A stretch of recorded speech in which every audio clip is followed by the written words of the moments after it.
I'm Alastair Stewart, and for the first time on British television, live in front of a representative studio audience, we'll be hearing from three men, each hoping to be the leader of the next UK government in the first election debate.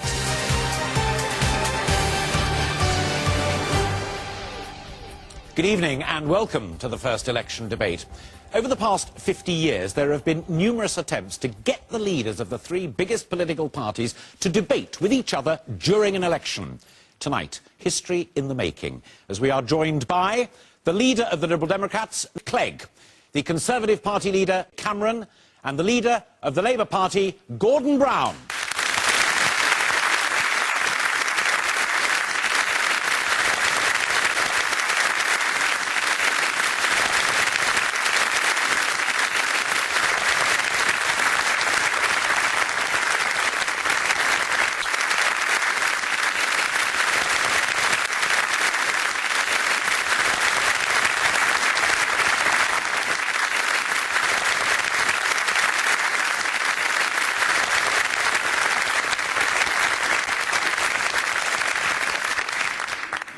This debate will mainly focus on domestic affairs, important issues that affect our everyday lives.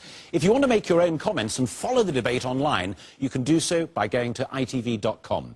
Now, in a moment, we'll be taking questions from our studio audience, but first, let's hear a brief opening statement from each of the leaders, and we're going to start with Nick Clegg. I believe the way things are is the way things have to be. David Cameron. I came here when I was 6. I've served in the Royal Navy for 30 years. I'm incredibly proud of my country. We've just been going through the biggest double dip. Over these next few years, we will cut your police, your National Health Service, and we will protect the deficit. I believe the way things are is the way things have to be. Now, that the only choice you can make is between two old parties who've been running things for years. I'm here to deliver complete chaos. Thank you very much indeed. Our first question is from Gerard Oliver, who's a retired toxicologist from Cheshire. Mr. Oliver. Good evening. What key elements for a fair, workable immigration policy need to be put in place to actually make it work effectively? I've been listening to people. We want proper control over migration. David Cameron.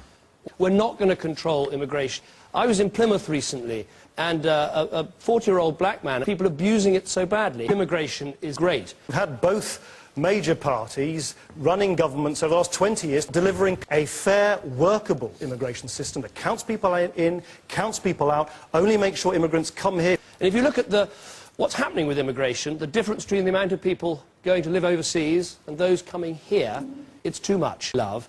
So I talked to a chef the other day who was training, and I said, in future, when we do it, there'll be no chefs allowed in. Then I talked to some care assistants, no care assistants. A fair, workable immigration system. Complete chaos.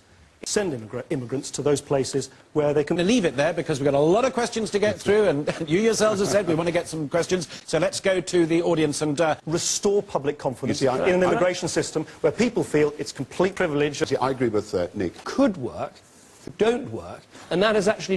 It's absolutely true that the other side of the coin is proper welfare. We can, out. I feel that we have got to do far more. I'm incredibly proud of my drugs, and I think we've got to be much faster at getting drug addicts into the streets and lead free lives. I even went to a drug rehab recently in my own constituency and met a young man who told me we must be mad as a country not to get people drugs. And I think we've got to be much faster at the crime on our own streets. I think, as I say, it's how do we make sure that the youngsters of today become the hardened criminals of tomorrow? It's that conveyor belt from nuisance at the beginning, antisocial behaviour in our communities, you know, yobs on the street corner, who then become the hardened criminals of tomorrow. And I think what makes me so important is that, again, it's a bit like the immigration debate. So much tough talk from different governments of different parties for so long, and actually has turned our prisons into colleges, parks and streets. It has a dramatic effect on their behaviour. I want to change people's behaviour of tomorrow.